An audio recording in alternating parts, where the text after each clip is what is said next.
दोस्तों नमस्कार, बहुत बहुत स्वागत है आपका हमारा YouTube चैनल नित्य क्लासेस में। और दोस्तों जैसा कि आप जानते हैं कि नित्य क्लासेस आपको जो भी जानकारी होती है उसको बहुत समय से पहुंचाने की कोशिश करता है। तो एक न्यूज़ दोस्तों आ रही है कि जिसे आप जानते हैं कि RRC यानी ग्रुप लेवल की जो पोस्ट थी उन पर नोटिफिकेशन जारी हो चुका है। और नोटिफिकेशन के बारे में बता दें तो टोटल RRC का देख रहा हूं मैं यहाँ पर, अगर मैं दिखा रहा हूँ आपको, रेलवे भर्ती बोर्ड है इलाहाबाद के भर्ती बोर्ड पर अभी सिर्फ एक नोटिस यहाँ पर आया हुआ है।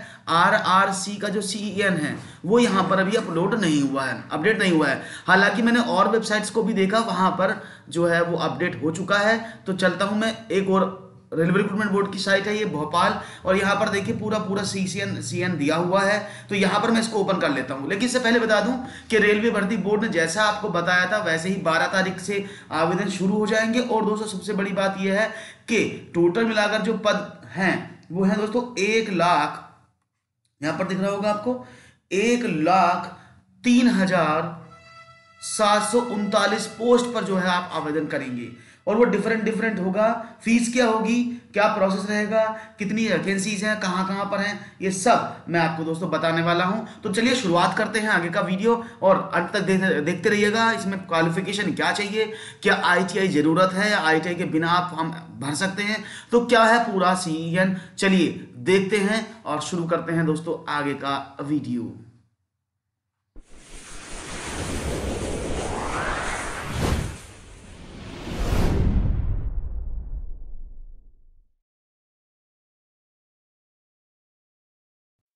और दोस्तों मैं आ जाता हूं, जैसे मैंने नोटिस पे क्लिक किया आप देख पा रहे होंगे यहाँ पर गवर्नमेंट ऑफ इंडिया RRC 1/19 का नोटिफिकेशन यहाँ पर जारी हो चुका है। अब वो RRC का नोटिफिकेशन क्या है चलिए उसे भी देख लेते हैं, बताते हैं आपको।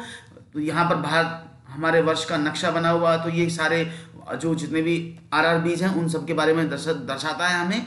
तो जय हिंद। और यहाँ पर हम बात करेंगे दोस्तों, थोड़ा सा अब आगे बढ़ जाता हूँ और दिखाता हूँ आपको आगे की चीजें।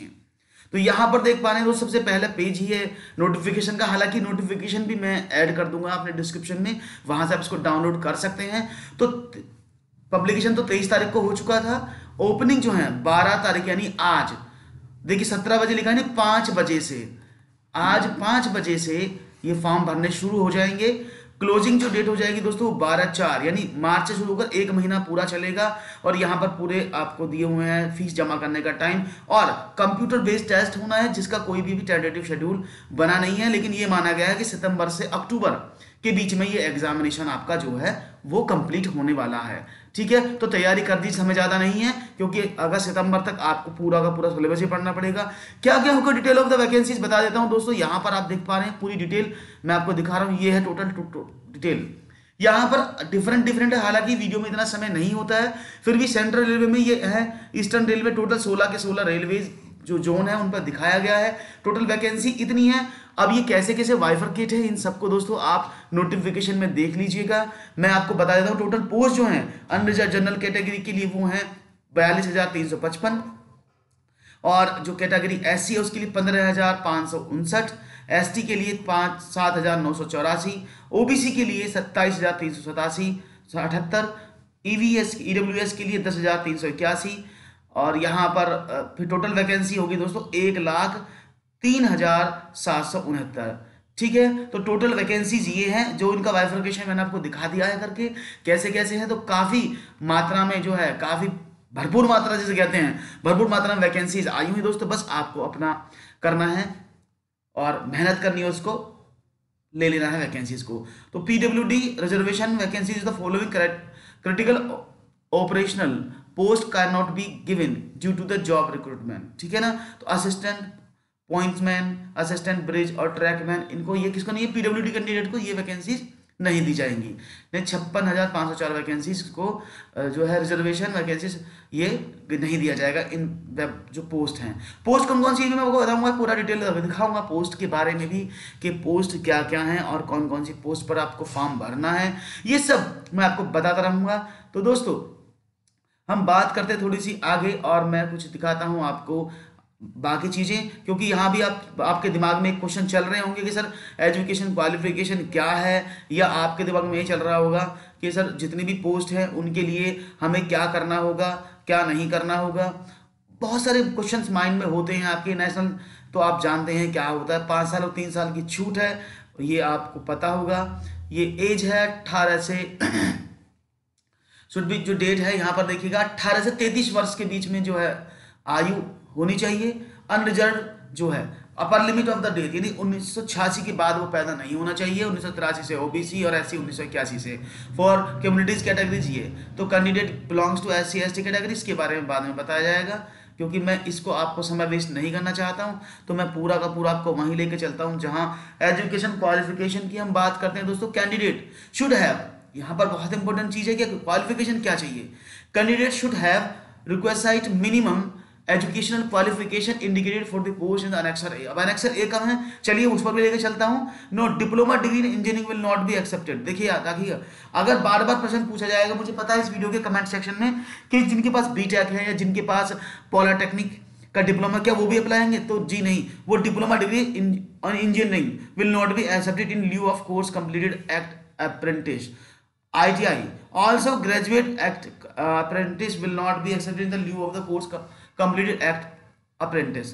अभी एग्जामिनेशन फी की बात करते हैं, ठीक है। तो यहाँ पर एग्जामिनेशन फी है दोस्तों आपके सामने ये रही, जो है 500-400 रुपये, जैसे मैंने बताया था पिछली बार भी बताया था आपको कि यहाँ पर क्या टोटल फीस 500 जनरल कैटेगरी के लिए, और जिसमें से 400 रुपये आपको वापस हो जाएंगे, और PWD फीमेल ट्रांसफर और SC ST के लिए जो फी है वो 250 रुपये जो रिफंडेबल होगी आपका फर्स्ट स्टेज में अपीयर होने के बाद, यानी आपको फर्स्ट स्टेज में अपीयरिंग होना होगा। तो इसे जब अपना फॉर्म भरें तो वहाँ पर डिटेल में अपनी ही डिटेल आप डलवाएं बैंक की, जिसमें पैसा आपका रिटर्न हो जाए। अदरवाइज बहुत सारी जगह ऐसे हो जाती है कि आपका जो पैसा है वो किसी और के अकाउंट में जो फॉर्म भरता है वो गलती से अपनी डिटेल डाल देते हैं उसमें, और वो पैसा फिर बाद में जब आप फॉर्म में अपीयर हो जाते हैं तो वो पैसा उनको मिल जाता है, आपको उसमें से नहीं मिल पाता पैसा। तो इस चीज़ का आप थोड़ा विशेष ध्यान रखें कि फॉर्म भराते समय अपना ही उस पर अकाउंट नंबर का जो है डलवाएं, ठीक है। अब दोस्तों यहाँ पर बात करते हैं जो पूरा CBT 1 होगा उसमें क्या सिलेबस है, कैसे कैसे पैटर्न, एग्जाम का पैटर्न की बात कर देता हूं। तो 90 क्वेश्चन होंगे टोटल, 90 मिनट होंगी टोटल, सॉरी, पर 25 क्वेश्चन जनरल साइंस के होंगी, साइंस 25 नंबर का आएगा, मैथमेटिक्स भी 25 नंबर का आएगा, जनरल इंटेलिजेंस रीजनिंग 30 नंबर की, और general awareness and current affairs 20 marks. Total number of question 100 होंगे, यानी 100 क्वेश्चन होंगे टोटल, 90 मिनट में करने होंगे, 25, 25, 20 और 30 इस तरह से पूरा बटा हुआ है, और 120 मिनट मिलेंगे दोस्तों जो PWD कैंडिडेट्स हैं उनके लिए। तो आप समझ लीजिएगा किस तरह से आपको पेपर को तैयार करना है, यानी समय आपको ज़्यादा नहीं मिलने वाला है, तो इस पर आप थोड़ा सा ध्यान रखिएगा कि कितने समय में आप सिलेबस को कंप्लीट कर पाएंगे। डिटेल सिलेबस क्या होगा इसके बारे में मैं नेक्स्ट वीडियो में आपको बताऊंगा कि डिटेल सिलेबस में आपको क्या क्या पढ़ना है, ठीक है। अब दोस्तों बात करते हैं पूरा का पूरा, आपको बता दें कि यहाँ पर जो कंडीशन है कि आपका जो पेपर होगा वो किस स्टेप में होगा वो भी मैं आपको बता देता हूं। यहां पर दोस्तों सबसे पहले आपका CBT होगा, ठीक है, आप समझ लीजिएगा पूरा। पहले होगा CBT, उसके बाद होगा PET फिजिकल, ठीक है ना, एफिशिएंसी टेस्ट। इस टेस्ट के अकॉर्डिंग क्या होगा, जो CBT में पास होंगे वो इसमें बुलाए जाएंगे, ठीक है। और चाहे वो 10% हो चाहे 20% हो, भी यहाँ पर कुछ ऐसा दिखा नहीं है कि कैंडिडेट CBT जिन्हें पास होंगे उनको PT के लिए, सॉरी 3 टाइम्स, यहाँ दिखा 3 टाइम्स, यानी 3 टाइम्स कैंडिडेट CBT में पास होंगे तो 3 टाइम्स उनके कैंडिडेट को बुलाया जाएगा PET के लिए। मेल और फीमेल के लिए कुछ इस तरह से रहेगा कि 35 किलोग्राम का वजन लेकर के 100 मीटर 2 मिनट में चलना होगा। दूसरी कंडीशन होगी 1000 यानी 1 किलोमीटर की रेस 4 मिनट में और 15 सेकंड में पूरी करनी होगी एक बार में। ऐसे ही फीमेल कैंडिडेट्स के लिए 20 किलो का वजन है, 100 मीटर उनको चलना है एक बार में 2 मिनट में, और यहाँ पर जो रनिंग है वो 1000 यानी 1 किलोमीटर की है 5 मिनट 40 सेकंड में। तो बहुत आसान सा PET है, फिजिकल एफिशिएंसी टेस्ट आराम से कर लेंगे। इसके बाद होगा दोस्तों थर्ड स्टेप में बता दूं आपको, फिर आएगा डॉक्यूमेंट वेरिफिकेशन, जो आपका वेरिफिकेशन होगा। इसके बाद फिर नॉर्मलाइजेशन लिस्ट बनेगी, वो फॉर्मूला कैलकुलेशन कैसे होगा वो बाद में समझा दूंगा आपको। तो आप अप्लाई, तो आप समझते हैं ऑनलाइन अप्लाई होगा, सब अपना फोटो वोटो सही से लगाएं, पूरा क्लियर करें। और यहाँ पर कंडीशन दोस्तों मैं आ जाता हूँ अब आपके लिए एनेक्सर ए पर, क्योंकि बहुत जरूरी है आपका एनेक्सर ए, क्योंकि एनेक्सर ए में बहुत कुछ है जो आपके लिए है। तो एनेक्सर ए की मैं बात कर रहा हूँ, तो एनेक्सर ए आपको चलो दिखा देता हूँ यहाँ पर। तो एनेक्सर ए कुछ इस तरह से है, थोड़ा सा इसको शॉर्ट कर लेते हैं, थोड़ा ज़्यादा बड़ा हो रहा है ये। तो यहाँ पर आप अच्छे से देख पा रहे होंगे एनेक्सर ए को।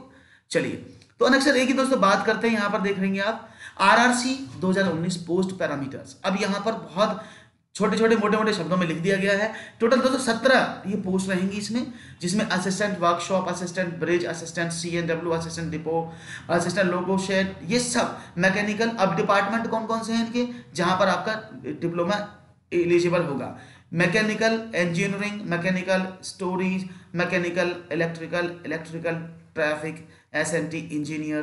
तो ये सब क्या है, सारे के सारे पोस्ट हैं, ठीक है, जिनके बारे में ये मेडिकल स्टैंडर्ड है इनके, और ये इनके शॉर्ट फॉर्म दी हुई है, नीचे इनका फुल फॉर्म दिया हुआ है।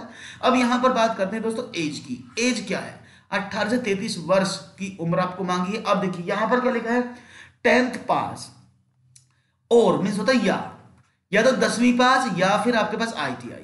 तो ये तो मोटी सी बात है, ITI आपको हो ही जाएगा, 10th पास है और ITI, तो ये आपको और लगा हुआ बीच में, 10th पास भी चलेगा इसमें और ITI भी हो, या फिर रिकॉग्नाइज्ड बाय द NCVT और इक्विवेलेंट हो, या फिर नेशनल अप्रेंटिसशिप सर्टिफिकेट होना चाहिए, NAC ग्रांटेड बाय NCVT। तो इस तरह से आप इसमें अप्लाई कर पाएंगे। यानी कुल मिलाकर यहां बताया गया है और ऑप्शन दे दिया गया है, यानी 10वीं या ITI, यानी 10वीं पास भी इसको अप्लाई कर पाएगा और ITI वाला भी इसको पास कर पाएगा। तो यहां पर एजुकेशन क्वालिफिकेशन के बारे में आपको पता लग गया होगा। इसके बाद तो दोस्तों पूरी वैकेंसी से देखिए, मैं पूरा पढ़ के अगर बताता हूं तो बहुत लंबा वीडियो बन जाता है, जो बहुत ज्यादा आपको समस्या। इसमें पूरे नोटिफिकेशन को दे रहा हूं नीचे, आप इन सबको यहां से डाउनलोड करके स्टडी कर सकते हैं। अब दोस्तों ये पूरी पोस्ट वाइज वैकेंसी, कितनी पोस्ट कहां पर है, एनेक्सर बी में असिस्टेंट वर्कशॉप की कितनी पोस्ट है, ये पूरा का पूरा डिपार्टमेंट दिया, 284 टोटल मिलाकर। ये यहाँ पर रेलवे टोटल दे दिया अनरिजर्व्ड के लिए 3597, 1398 इसी के लिए। तो ये पूरा का पूरा जोनल वाइज दिया हुआ है, आगे जोन वाइज भी दिया है। तो दोस्तों ये तो मैं पूरा नहीं बता पाऊंगा आपको, क्योंकि फिर पूरा दिन इस वीडियो में निकल जाएगा। तो आज के लिए इतना ही। कोई भी क्वेरी है, आप कोई भी प्रॉब्लम है, तो मुझे कमेंट सेक्शन में करके जरूर बता सकते हैं, और कमेंट सेक्शन में अपना कमेंट करके जरूर बताएं। आज से आवेदन हो जाएगा, लिंक नीचे दे रहा हूं डिस्क्रिप्शन में। तो दोस्तों बहुत बहुत शुभकामनाएं आपके लिए, और आप जरूर ही विजयी हो और इस एग्जामिनेशन में आपका अंक अर्जित करके आप आगे बढ़ें। तो दोस्तों आज के लिए इतना ही। नमस्कार, मिलूंगा नए लेसन, नई वीडियो में, नए नोटिफिकेशन। तब तक के लिए नमस्कार, थैंक यू।